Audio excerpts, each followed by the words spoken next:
Hello again and welcome back to Insight Check. Today is a really exciting day because it marks the release of Van Richten's Guide to Ravenloft, which is the newest campaign setting that has been brought to Dungeons & Dragons 5th edition. If you played the Curse of Strahd adventure in 5th edition, you're probably somewhat familiar with this campaign setting. It's very much focused on the dark and almost like gothic horror aspect of things within the game. It's a really cool, kind of a different way of looking and approaching the game, and I think it's going to be really exciting. It's also one of the most beloved campaign settings from previous editions of Dungeons & Dragons, so really there's a whole lot for people to get excited about here. What I want to take a look at today is something called a Dark Gift. It's something which has been added within Van Richten's guide. They're able to provide your players with some kind of a bonus, but there might be some kind of a negative or detrimental side effect at the same time. So without too much further ado, let's jump straight into it. So essentially, dark gifts are a boon which can be bestowed upon your character that do carry some kind of a weight or some kind of negative side effect that might have occurred as a result of maybe a negotiation with a certain entity or something that occurred on the brink of a certain event. It does give us some examples here within the text of where they may have come from. You know, an example being a negotiation with a Dark Lord, time stops when your character's on the brink of death, an experiment in magic goes wrong, a character it breaks a vow. You touch a mysterious sarcophagus, and you're able to kind of activate these bargains. It does specifically say that the player is aware of them and they must accept to choose their dark gift in order to be affected by it. This is a really cool way of adding a lot of dimension to your character, a lot of depth and backstory. But if it's something that's being added on later on in your campaign, it's also a great way to maybe spin off a side quest, to be able to give your characters something to look for or something else to do to maybe kind of resolve that bargain, to find out, to actually, claim their body back as their own. So let's take a look at the dark gifts that we have here. So the first up is Echoing Soul. It says, your soul isn't your own, or at least it wasn't always yours. Whether you've lived past lives, your soul was swapped into a different body, or you have a link connecting you to another being. You experience echoes from another life. These echoes grant you knowledge, talents, or even languages that you can't always explain, but they also try to intrude on your perceptions and beliefs unexpectedly. So this is a really kind of cool one here. This is the idea that, you've maybe been reincarnated or you've been reborn in some capacity, and the past memories of your former self are actually kind of echoing and residing through your new form and are able to actually kind of have some sort of impact or influence on the things around you. So if you look here, we do get a little bit of flavor. You can roll a d6 to choose what the echoes, what they come from, what they do. If you take a first look at the abilities here, this is Channel Prowess. You gain proficiency in 2 skills of your choice. That's always really great to see. It's really powerful. Again, kind of represents maybe what your person did in another life. They were really good at these kinds of things, and now you're also really good at them. Inherent Tongues, you can speak, read, and write 1 additional language of your choice. So again, this ability stemming from a previous or past life. Intrusive Echoes. So this is an ability which takes effect when you make an attack roll, ability check, or saving throw, and you roll a 1. It says your soul's memories emerge and overtake your perceptions and experiences. You might see people around you as someone other than who they are, or you become disoriented by a double experience of the world around you. Roll in the Intrusive Echoes chart to determine what happens. So some of the negative effects here, you can see you can become charmed, you can become frightened, you can become blinded, your speed becomes halved, you become incapacitated. But interestingly, there is also a bonus one here. It says you can re-roll an ability check, attack roll, or saving throw, but you must use the new number roll. So it's kind of cool here that even in the case where it's going to be potentially a negative effect, there may also be some kind of a bonus, some kind of a boon that still resides within there, kind of representing your previous life, kind of forcing its way through. All right, next up in the list we have Gathered Whispers. It says you are haunted by spiritual beings, whether the souls of the departed or entities from another plane. Their voices endlessly whisper, taunt, cajole, or sometimes even rising to unearthly howls. Only you can perceive these spirits unless you allow them to speak through you. The spirits are intangible and invisible, and anyone who can see the invisible creatures can see only fleeting glimpses of these spirits as they haunt you. So this is really kind of a classic horror trope, and I love it. It's really kind of exciting here. It's the idea that you have been possessed or you're being haunted by some kind of otherworldly aspects or creatures. I also kind of love that they do incorporate the fact that people who can see invisible creatures might actually see the fleeting glimpses of these spirits kind of haunting and floating around you, kind of almost overtaking you. It's really awesome flavor there. So if you look here at the Whispering Spirits table, it just gives us a good example of ways that they could have occurred and what they represent. All right, so if you take a look at the abilities that it grants, Spirit Whispers, you learn the Message cantrip, which is always great. Sudden Cacophony, when you're hit by an attack roll, you can use a reaction to channel your haunting spirits, letting their voices howl through you. If the attacker isn't deafened, add your proficiency bonus to your AC against the attack, potentially causing it to miss. You can only use this when you finish a long rest after that. That's really cool. So it's almost like the spirits that are haunting you kind of howl out, and you can channel that energy throughout your body and sort of cause it to kind of emanate and almost frighten the creature that's attacking you, causing you to potentially miss. That's awesome flavor. I love that. Voices from Beyond, there's another effect which takes place when you make an attack roll, ability check, or saving throw, and you roll a 1. Let's take a look at the effects here. You roll a d4. You can have disadvantage. You have disadvantage on the next attack roll, ability check, or saving throw. You become deafened for a minute. You're frightened. Within the next 10 minutes, you can effectively cast the Augury spell. So once again, just like the previous one, like Echoing Soul, it's kind of telling us that there might even still be some kind of a bonus effect here. It's awesome flavor. I love this one. Next up is Living Shadow. The shadow you cast is animate and ever-present, even when lighting conditions would otherwise prevent it. Your shadow occasionally moves out of sync with you. Sometimes it appears to be undertaking random but mundane tasks, while at other times it acts on your darker impulses, threatening or even attacking other shadows. With Evert, you can bend the shadow's puppetry to your will. This is really kind of cool. Again, it's a similar idea of you're being possessed in some way, but it's your shadow is kind of its own entity almost, and it takes its own form and does its own things, kind of acting completely separate for you. It's really kind of spooky in the way that incorporates itself. If we take a look at some of the quirks here, again, yeah, you roll a d6. It says your shadow might hold a different weapon. While it's not being watched, your shadow makes threatening gestures or creeps toward other people. So it's really just kind of cool. It gives you this sort of air of strangeness about you. It really just kind of amplified that horror mystique. Take a look at the abilities here, starting at Grasping Shadows as you learn the Mage Hand cantrip, which is, again, that's awesome flavor. You can kind of think of it as like the shadow acting on its own, and that's what actually is functioning as the Mage Hand, kind of doing its own thing. Again, that's just awesome. I love that. Shadow Strike, when you make a melee attack roll, you can increase your reach of the attack by 10 feet. Your shadow stretches and delivers the attack as if it were you. You can use the feature number of times equal to your proficiency bonus, and you regain it when you complete a long rest. Again, that's awesome. It's like the shadow almost acting on its own volition. You need to be able to get that extra reach to be able to attack a certain creature, and the shadow aspect lets you do that. Lastly, we're looking at Ominous Will. This is another effect that takes place when you make an attack roll, ability check, or saving throw, when you roll a 1. When you do this, it says your shadow exerts a will of its own and might assist you or hinder you or those around you. The next time you or a creature within 30 feet of you that you can see makes an attack roll, ability check, or saving throw, roll a d4. If the number is odd, you can reduce the number by the if the number is odd, reduce the total by the number rolled. If the number is even, you can increase the total by the number rolled. Once the effect occurs, you can't do it again until you finish a short or a long rest. Again, just kind of channeling that energy and that power through the shadow to be able to kind of have some kind of an influence to be able to increase or potentially decrease the die roll. Next up, we're looking at Mistwalker. So the Mist grip all who tread the domains of dread, but you know how to slip through their grasp. You can navigate the mist successfully given enough time and with a little luck. But this freedom comes with a price. If you remain in one area for too long, the mist will find you and drain you of your life force. So this was pretty cool. This is definitely much more targeting geared towards this campaign setting, this sort of Ravenloft horror theme setting, specifically involving the domains of dread. Again, obviously this could be reskinned in some way to fit the needs of some other campaign. Maybe if you were in a more plane shifting campaign, or if you're traveling to different areas and domains, you could also reskin this in some way. But clearly this was designed more specifically for this specific campaign setting. So you get some origins, and you roll a d4 to determine how they came across. Starting at the abilities here, you get Misty Step. You get the Misty Step spell, which I absolutely love. I think it's a great and probably pretty underutilized spell in the game. I think it's awesome.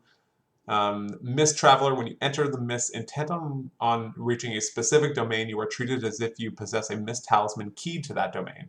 To use that trait, To use this trait, you must know the name of the domain you have chosen as your destination, but you don't need to have previously visited that land. This trait doesn't allow you to bypass domain borders closed by a Dark Lord's will. So again, very clearly specifically designed towards these campaigns and the Domains of Dread, but again, could be potentially reskinned and reflavored in some way. Lastly, for this one, looking at poisoned roots, it says when you finish a long rest, the world around you in a 10-mile radius becomes a siphon that will eventually leach away your vitality. You can remain in the area safely for a number of weeks equal to your constitution modifier to a minimum of 1 week. Thereafter, each time you finish a long rest in this area, you must succeed on a DC 15 Constitution saving throw or gain 1 level of exhaustion that can't be removed while you remain in this area. So again, that's pretty cool. So you're able to gain access to all these different domains, to these different areas of existence, but you can't stay there for too long or they actually start to leech and suck away at your life force itself.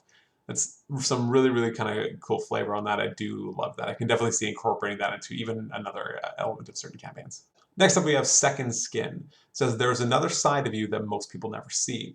When you show this side of yourself, you might become another person entirely, a celestial-like adventurer or a walking nightmare. Whatever the specifics of the form, it exaggerates some drive or hidden nature within you. So this is really kind of cool. It's almost as if there's some piece of you that's changing and it's able to kind of have some sort of impact on the world around you. So you can see it takes the shape of an exaggerated version of your own form, a hybrid of humanoid beast. This is awesome stuff here. Taking a look at the abilities, it's transformation. You can cast the Alter Self spell to appear in your second form. Awesome. So when you cast the Alter Self spell using this feature, some cosmetic aspect of your second form remains even after the spell ends. This visibly marks you unless you actively hide or disguise it. The mark is a perceptible change such as scaly skin, stunted wings, eyes without pupils, or horns.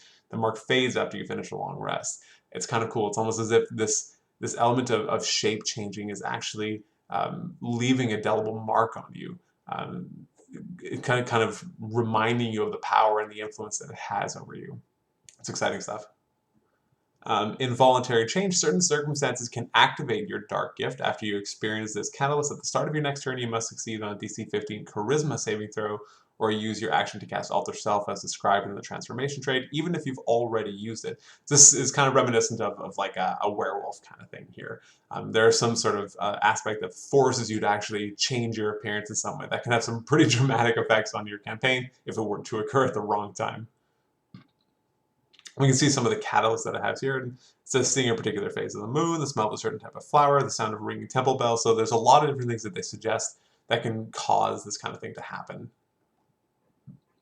Next up, we have Symbiotic Being. A second being resides within your body along with you. It manifests physically somewhere on you and relies on you for its survival. At the same time, it offers you knowledge and other assistance either of its own volition or because of your intertwined nature. The symbiote has its own personality and agenda, which might be at odds with yours. If you ignore the symbiote's desires, it might strive to interfere with you. There is no way to be rid of the symbiote while you have this dark gift. Even if you go to the drastic lengths, such as severing the part of your body where the symbiote resides, it reappears in your body at another location at the next midnight. I absolutely love this. I think this is really cool. It's this representation of there's some other actual physical being manifested within you that actually is entirely reliant and dependent on you for existence and for life, but it also has its own goals that it's trying to achieve. So I think this is so cool. I think of Voldemort using Professor Squirrel as its sort of vehicle for his existence, kind of doing its own bidding. I think this is really exciting. I love this one. If we look at the symbiotic natures, the humanoid facial feature protruding from your torso, palm, or the back of the head, so quite literally what I just said. An alien appendage inside of an unhealing wound, a burning worm-like being, a living tattoo, that could be really cool. I absolutely love this one so far. Entwined existence. It says your symbiote is a separate entity with its own physical form that is bound to yours. It isn't a separate creature and relies on you to survive. It has its own intelligence, wisdom, charisma saving scores. You roll 46, drop the low. So the same way you would determine your own scores, you can determine the ability scores of the symbiote itself. The symbiote speaks, reads, and understands 2 languages, one that you speak as well as one appropriate to its nature. You also get an extra proficiency. That's always kind of nice to have. If you die, so does your symbiote. If you are subsequently returned to life, your symbiote also revives as well. Next up it says sustained symbiosis. Your symbiote has a vested interest in your survival and takes steps to ensure it. When you fail a saving throw, you can choose to have your symbiote expend one of your hit dice to roll it and add the number rolled to the saving throw, potentially turning a failure into a success. If it uses this feature on a death saving throw, you succeed on the save and regain 1 hit point regardless of the number rolled on the d20. Once you've succeeded on the saving throw, due to this trait, the symbiote can't use it again until you finish a long rest. That is awesome. So the ability not only just to get a bonus on a particular attack roll or saving throw is really exciting, but I think it's so cool that you can be on the brink of death and your symbiote decides to intervene and to help save your life. And the reason it might do that is because it needs you to be able to further its own goals, to achieve its own ends. So the fact that you're able to it's able to expend some form of your own actual life force, your hit dice, and then kind of regenerate you and rejuvenate your body back to 1 hit point that's awesome. I absolutely love the flavor on this. Symbiotic agenda. Your symbiote has an agenda that it drives, and it expects you to assist it in achieving these goals. How permissive or patient it is in resolving its agenda depends on its personality. If you have an opportunity to advance its agenda and don't act on it, the symbiote can try to force your hand. You must succeed on a charisma saving throw, 12 plus your charisma modifier, or you're charmed for 1d12 hours. While you're charmed, you must try to follow the symbiote's commands. If you take damage that is not self-inflicted, you can repeat the saving throw and it's a success. And then you can roll on the agenda to determine what it's looking for. So again, I kind of love that. It's like it's reliant on you and it's controlling you in some way. And if you have an opportunity to actually help it out and you don't, it can sort of compel you to do that, as if it's saying, I'm helping you out, now you need to help me out, or I'm going to force you to do it. That's incredible. I absolutely love this one. Next up is Touch of Death. Your touch is pain, harming whoever you come in contact with.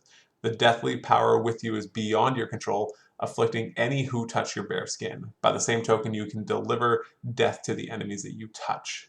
So again, you can roll on the chart here to determine how exactly you came across this ability, but this is a really cool feature. It's as if the actual force and the aspect of death itself is radiating through your body. You're able to channel that into other creatures, even though you might not even actually be able to control it.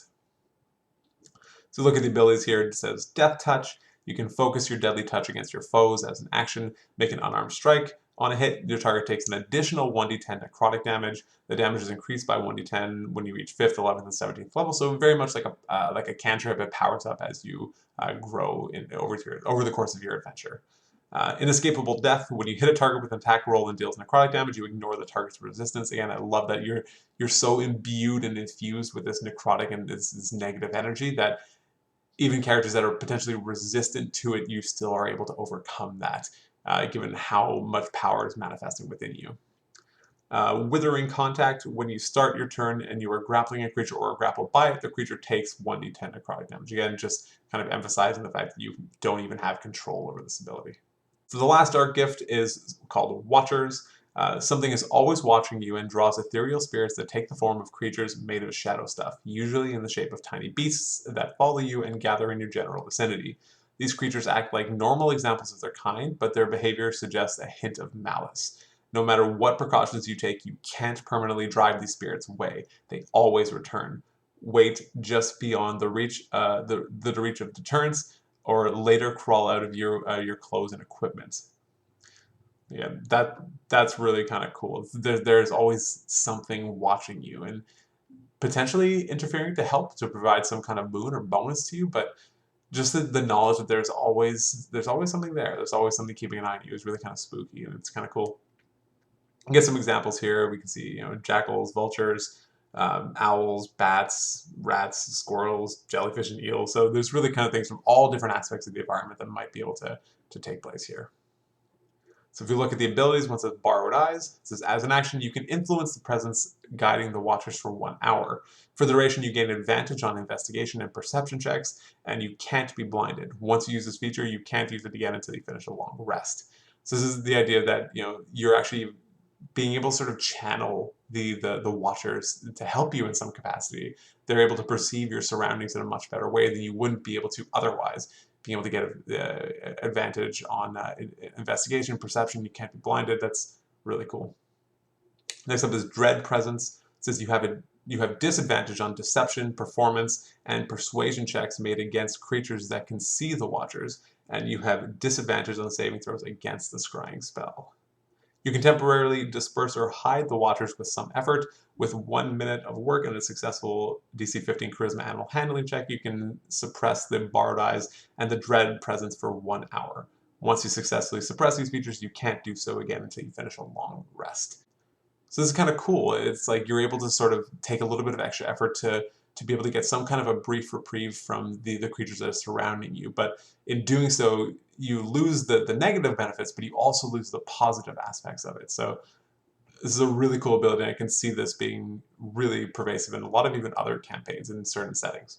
All right, so that is it. That has been a quick look and overview at the dark gifts that have been provided in Van Richten's Guide to Ravenloft. It is out for purchase now, so go ahead and take a look.